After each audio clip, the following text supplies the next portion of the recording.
I, 29 female, have been married to my husband, 32 male, for 4 years, together for 7. We've had our ups and downs like any couple, but overall, we were good, happy, communicative, loving.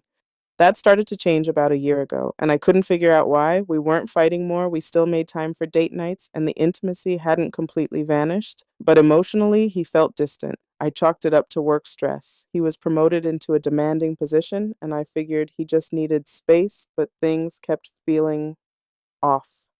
I started noticing how cold he got whenever I came home from hanging out with my friends. Not all of them, just a specific group. The Fab Four, as we jokingly called ourselves. Me, my best friend Natalie, 29F, and 2 other girlfriends we'd been close with since college. We were the kind of group that FaceTimed late at night, took girls' trips, and made dirty jokes most people would raise an eyebrow at. My husband always got along with them, or so I thought. Then one day, completely out of the blue, he sat me down and said, "I think you change when you're around them," and not in a good way. At first, I was defensive. How dare he? These were my girls, my lifelines, the ones who saw me cry after my mom died, the ones who helped me pick my wedding dress. But then he explained, they disrespect our relationship, the jokes they make about cheating, the way they talk about men like they're disposable. That one time, Natalie showed up tipsy and sat on my lap. You didn't say a word.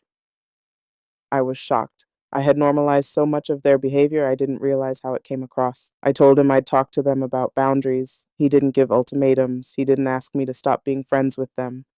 But over the next few months, I started to see what he meant. On a weekend girls' trip, one of the girls flirted shamelessly with our married Airbnb host. Natalie joked about how marriage is a scam while drunk, and when I tried to change the subject, she said, "Ugh, you're such a wife now. Lame."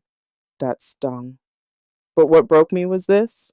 One night during a FaceTime call, I was venting about a fight my husband and I had, just a small disagreement about finances, and Natalie said, "You don't have to stay just because you're married. Divorce isn't death." That was her go-to line, by the way. She used it like punctuation. I used to laugh at it.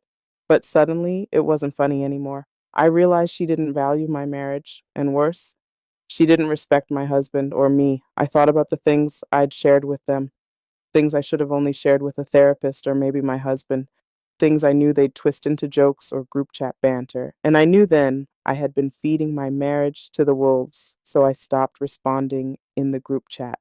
I told them I needed space to focus on my relationship.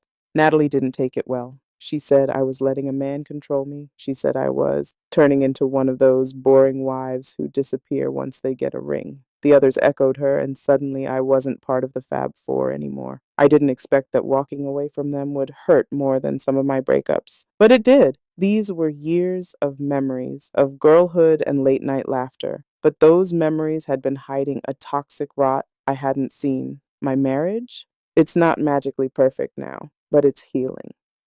My husband noticed the change. He didn't celebrate it. He hugged me, told me he knew how hard it must have been. We started doing couples therapy, not because we were broken, but because we both realized how much outside noise had gotten into our marriage. Cutting them off wasn't easy. It still isn't. Sometimes I scroll back through old texts and feel like I lost a piece of myself, but I've gained something else: peace, privacy, and a deeper love that's no longer being chipped away by constant criticism disguised as friendship. So, yeah, I lost my friends, but I saved my marriage, and honestly, I'd do it again.